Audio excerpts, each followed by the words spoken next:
А мы начнем нашу беседу и начнем ее с такого информационного сообщения. Украинские военные корабли, поисково-спасательное судно А-500 «Донбасс» и морской буксир А-830 «Корец» прошли мост, соединяющий Таманский полуостров и оккупированный Крым. Так называемый Крымский мост, сообщает украинский милитаристский портал по состоянию на сегодняшний день. Расскажите подробнее, что произошло? Ведь мы знаем, что действительно вот эти корабли, которые прошли Крымский мост, они вызвали очень бурную реакцию в российском информационном пространстве. Да. Тут достаточно интересно было. То есть корабли они вышли позавчера из Одессы. При этом украинская сторона хранила молчание. Первый, кто сообщил об этом, это со ссылкой на ФСБ сообщило информационное агентство ТАСС, что два украинских корабля якобы вторглись в исключительно экономическое пространство России, то есть они подали именно таким вот образом, что они якобы, но при этом они не пересекали, как они назвали, границу территориальных вод, сразу выслали два катера сопровождения.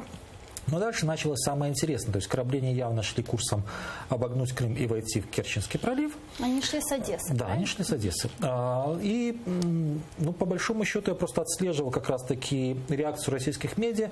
То есть когда стало ясно, что корабли идут дальше, у них первый был шок, и они начали думать, что с этим делать. Потому что по большому счету вариантов у них было несколько. Первое, пытаться остановить в Черном море, но это нейтральные воды, даже если взять на веру их тезис, что якобы Крым – это Россия. Да. В любом случае, это нейтральные воды, и это акт международного пиратства.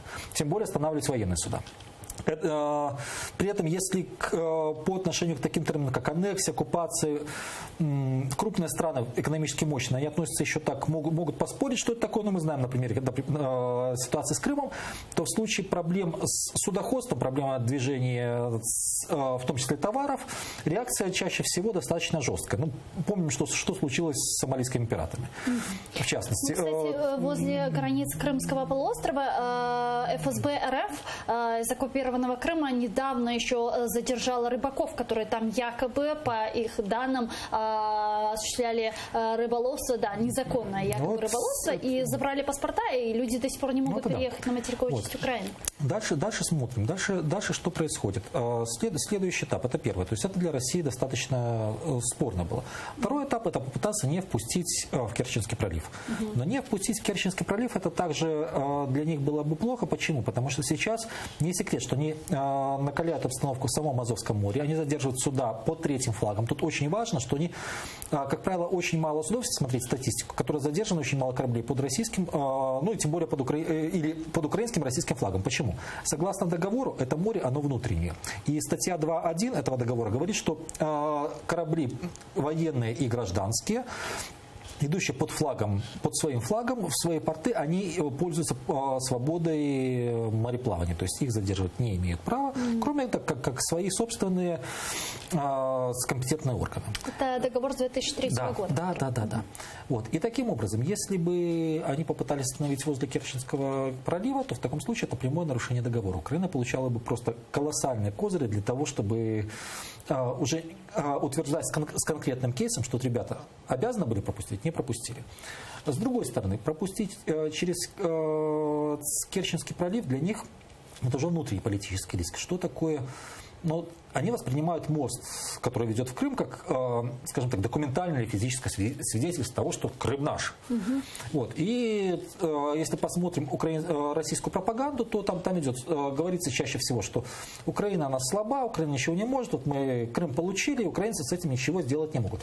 И мост построили, и тут вдруг под этим мостом два корабля, причем такие, не сказать, чтобы они были сильные, они действительно очень старые корабли. Два очень старых корабля проходят, то есть это разрыв шаблона у обывателей. И вот как раз-таки русские средства массовой информации очень долго думали, какие делать водные. Потому что, например, такой один из того, что, прошу прощения за термин в профессиональной среде называют такие СМИ, как сливной бачок, то есть средства массовой информации, через которые запускаются в том числе и дезинформация, какие-то темники. Есть такой южнофедеральный, такое интернет-издание, которое заявило еще в самом начале похода украинских кораблей, что якобы они заходили в крымские порты, потому что перепутали адресацию. Вот. Дальше российские средства массовой информации начали освещать, и чем это закончилось? Закончилось тем, что два корабля, которые фактически были безоружны, их охрана спланировал там около 10 катеров, и как малых, так и больших катеров, и ФСБ, и Черноморского флота Российской Федерации. То есть это выглядело, мягко говоря, комично.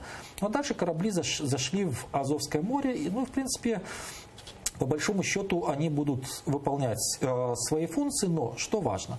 Важен прецедент, то есть военные корабли Украины свободно прошли через Керченский пролив. Какой